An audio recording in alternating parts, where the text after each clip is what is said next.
All right, let's get right into it, because this one's a real mind-bender. We talk about things that don't exist all the time, right? Sherlock Holmes, unicorns, you name it. But have you ever really stopped to think about what you're doing when you say those words? How is it even possible to talk about something that isn't? This is the kind of question that has tied philosophers in knots for centuries, and today we're going to try and untangle it.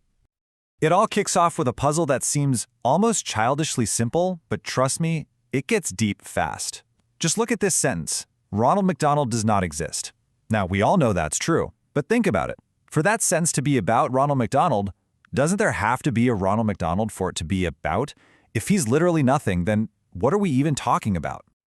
And yeah, that right there is the heart of the problem. For any sentence to be true or false about something, you think that something has to be there in the first place. It feels like this impossible logical trap. To say something doesn't exist, you kind of have to talk about it as if it does. Seriously, think it through. If he's a complete nothing, just an absolute void, then the name Ronald McDonald shouldn't point to anything at all. The sentence should be total gibberish, like saying, Flibberty Gibbet does not exist. But it's not meaningless. We know exactly who we're talking about, and we know the sentence is true. So what gives? That contradiction is the mystery we're here to solve.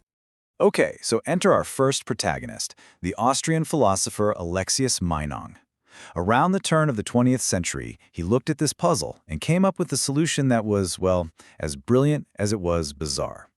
He basically said, hey, what if we've been thinking about what it means to be completely wrong? Meinong's big idea, and it's a doozy, is called the naive comprehension principle. To put it simply, if you can describe it, it's a thing. It has some kind of being. You just think of any set of properties you want, golden and mountain, and poof, there's an object, the golden mountain. Detective lives on Baker Street, plays the violin, and boom, you've got Sherlock Holmes. So this is the key move. Meinong splits reality into two categories. You've got the stuff that exists in our world, you, me, this screen, but then there's this other, unbelievably huge category of things that have being, but they just don't happen to exist.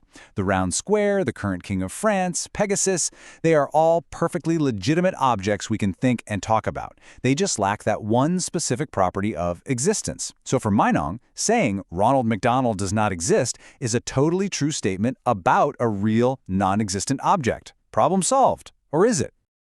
Now that seems to fix our puzzle pretty neatly, right? We're just talking about the non-existent object Ronald McDonald. Easy. But, as the philosopher Bertrand Russell very quickly pointed out, if you push on this simple idea, it starts to create some absolutely catastrophic logic-breaking paradoxes. Russell basically comes along and pokes three giant holes in the theory. He points out the problems of what we can call the incomplete object, the contradictory object, and my personal favorite, the unwanted existent.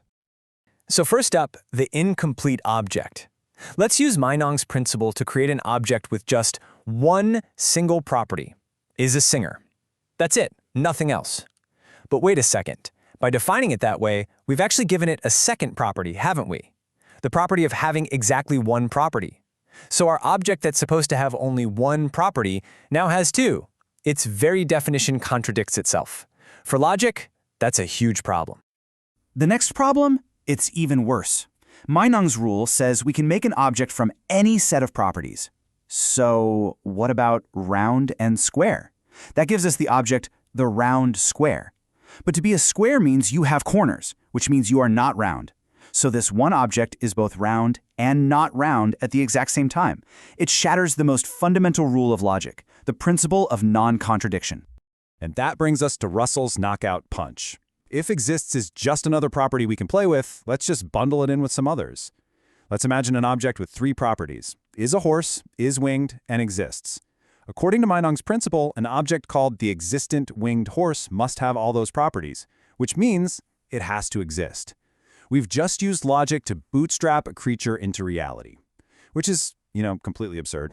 As Russell himself dryly put it, this whole idea runs contrary to a robust sense of reality. And for a long, long time, these problems were seen as a total takedown of Meinong's theories. They got tossed aside. But that original puzzle, how we talk about Ronald McDonald, that never went away. So philosophers eventually had to go back and see if maybe, just maybe, the theory could be saved. So how do you rescue an idea that's so powerful but also so broken? Well, later thinkers, often called Neo-Meinongians, came up with some really clever fixes. The first big one, from a philosopher named Terence Parsons, was to say, hold on, maybe not all properties are created equal. Parsons suggested we split properties into two different kinds. First, you have nuclear properties. Think of these as the descriptive, normal properties that make up the nature of a thing, like being blue, being a horse, being tall, being a detective. Then you have extranuclear properties. These are more like facts about the object, like whether it exists or is fictional or is a mythical object. And here is the genius fix. Parsons says Meinong's creation principle, the one that says any set of properties makes an object, it only works for the nuclear properties. And since exists is an extranuclear property, you can't use it in your blueprint anymore. You can't just define something into existence. Just like that, Russell's problem of the existent winged horse is solved. But that's not the only way to patch the theory. There's another equally clever approach, developed by Edward Zalta. He says the problem isn't the properties themselves, but that we need to recognize there are two different ways an object can have a property. The first way is what he calls encoding. The easiest way to think about this is like an object's blueprint or its character sheet. The encoded properties are the ones that define what the object is supposed to be. So Sherlock Holmes encodes the properties of being a detective, living at 221B Baker Street, and playing the violin. It's what makes him Sherlock Holmes. The second way is exemplifying. Now, this is the normal way we think about things having properties out in the real world. A coffee cup exemplifies being solid. You and I exemplify being human. And here's the key. Sherlock Holmes does not exemplify being a detective. He can't actually go out and arrest anyone. What he exemplifies are properties like being a fictional character and being created by Arthur Conan Doyle. So let's apply this to our problem child, the existent winged horse. In its blueprint, the properties it encodes, sure, it has winged, horse, and yep, existing. But what does it exemplify? What are its properties in reality? Well, it exemplifies being abstract, being non-existent, and being fictional. The definition and the reality are kept totally separate. You see what Zalta did? He drove this brilliant wedge right between an object's definition and its actual reality. An object can encode the property of existence as part of its blueprint without ever actually exemplifying existence in the real world. The contradiction just evaporates. We can talk about the existent winged horse all day long without ever having to claim it's actually out there somewhere. Now, both of these solutions, Parsons' two kinds of properties and Zalta's two ways of having them, are incredibly powerful.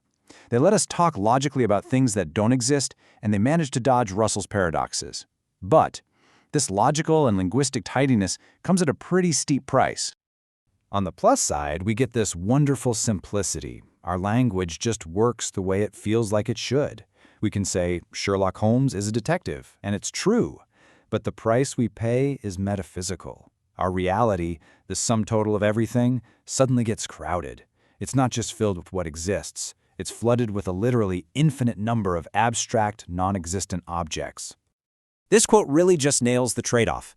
In order to make our language and our logic simple, we have to accept a vision of reality that is wildly, unimaginably more complex, one that's teeming with not just what is, but everything we could ever possibly describe. And that's the fascinating question this all leaves us with. What's more important, having a simple, intuitive way to talk about the world, to talk about Sherlock Holmes and unicorns and all the rest, or having a simple, clean reality that only includes the stuff we can actually touch and see? That's the trade-off, and it's a debate that's still very much alive in philosophy today.